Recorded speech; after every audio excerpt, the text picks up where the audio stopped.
सोमवार व्रत विधान। सनत कुमार बोले, हे भगवान, मैंने रविवार का हर्षकारक महात्म्य सुन लिया, अब आप श्रावण मास में सोमवार का महात्म्य मुझे बताए। ईश्वर बोले, हे सनत कुमार, सूर्य मेरा नेत्र है, उसका महात्म्य इतना श्रेष्ठ है तो फिर उमा सहित सोम मेरे नाम वाले उस सोमवार का कहना ही क्या। उसका जो महात्म्य मेरे लिए वर्णन के योग्य है, उसे मैं आपसे कहता हूँ। सोम चंद्रमा का नाम है और यह ब्राह्मणों का राजा है। यज्ञों का साधन भी सोम है। उस सोम के नाम के कारणों को आप सावधान होकर मुझसे सुनिए, क्योंकि यह वार मेरा ही स्वरूप है, अतः इसे सोम कहा गया है। इसलिए यह समस्त राज्य का प्रदाता तथा श्रेष्ठ है। व्रत करने वाले को यह संपूर्ण राज्य का फल देने वाला है। हे विप्र, उसकी विधि सुनिए, मैं आपको विस्तार पूर्वक बता रहा हूँ। 12 महीनों में सोमवार अत्यंत श्रेष्ठ है। उन मासों में यदि सोमवार व्रत करने में असमर्थ हो तो श्रावण मास में इसे अवश्य करना चाहिए। इस मास में इस व्रत को करके मनुष्य वर्ष भर के लिए व्रत का फल प्राप्त करता है। श्रावण में शुक्ल पक्ष के प्रथम सोमवार को ये संकल्प करे कि मैं विधिवत इस व्रत को करूंगी, शिवजी मुझ पर प्रसन्न हो। इस प्रकार चारों सोमवार के दिन, और यदि 5 हो जाए तो उसमें भी प्रातःकाल ये संकल्प करे और रात्रि में शिवजी का पूजन करे। 16 उपचारों से सायकाल में भी शिवजी की पूजा करे और एकाग्रचित होकर इस दिव्य कथा का श्रवण करे। हे सनत कुमार, इस सोमवार की कही जाने वाली विधि को अब मुझसे सुनिए। श्रावण मास के प्रथम सोमवार को इस श्रेष्ठ व्रत को प्रारंभ करे। मनुष्य को चाहिए कि अच्छी तरह स्नान करके पवित्र होकर श्वेत वस्त्र धारण कर ले और काम, क्रोध, अहंकार, द्वेष, निंदा आदि का त्याग करके मालती, मल्लिका आदि श्वेत पुष्पों को लाएं।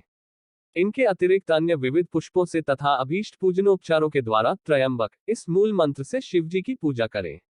उसके बाद कहें, मैं शव, भावनाश, महादेव, उग्र, उग्रनाथ, भाओ, शशिमौली, रुद्र, नीलकंठ, शिव तथा भवहारी का ध्यान करता हूँ। इस प्रकार अपने विभव के अनुसार मनोहर उपचारों से देवेश शिव का विधिवत पूजन करें। जो इस व्रत को करता है उसके पुण्य फल को सुनिए। जो लोग सोमवार के दिन पार्वती सहित शिव की पूजा करते हैं, वे पुनरावृत्ति से रहित अक्षय लोक प्राप्त करते हैं। हे सनत कुमार, इस मास में नक्तव्रत से जो पुण्य प्राप्त होता है, उसे मैं संक्षेप में कहता हूँ। देवताओं तथा दानवों से भी अभेद्य 7 जन्मों का अर्जित पाप नक्त भोजन से नष्ट हो जाता है, इसमें संदेह नहीं करना चाहिए, अथवा इस अत्युत्तम व्रत को उपवास पूर्वक करें। इसे करने से पुत्र की इच्छा रखने वाला मनुष्य पुत्र प्राप्त करता है और धन चाहने वाला धन प्राप्त करता है।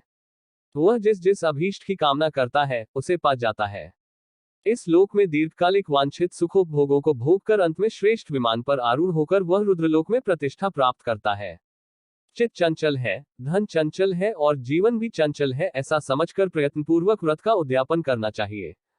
चांदी के वृषभ पर विराजमान सुवर्ण निर्मित शिव तथा पार्वती जी की प्रतिमा अपने सामर्थ्य के अनुसार बनानी चाहिए। इसमें धन की कृपणता नहीं करनी चाहिए। उसके बाद एक दिव्य तथा शुभ लिंग तो भद्रमंडल बनाए तथा उसमें 2 श्वेत वस्त्रों से युक्त एक घट स्थापित करें। घट के ऊपर तांबे अथवा बांस का बना हुआ पात्र रखें और उसके ऊपर उमा सहित शिव को स्थापित करें।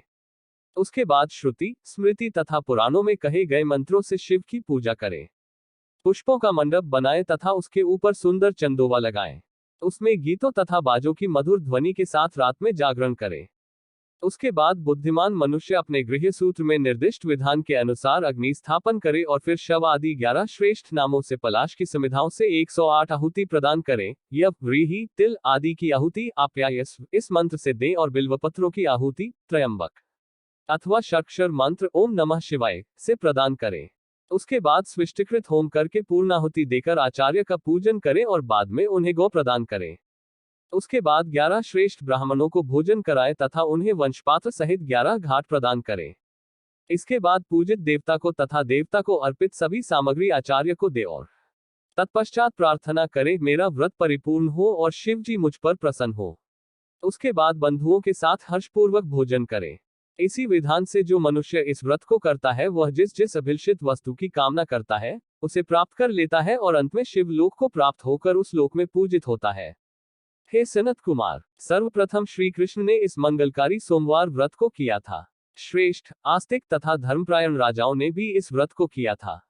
जो इस व्रत का नित्य श्रवण करता है, वह भी उस व्रत के करने का फल प्राप्त करता है।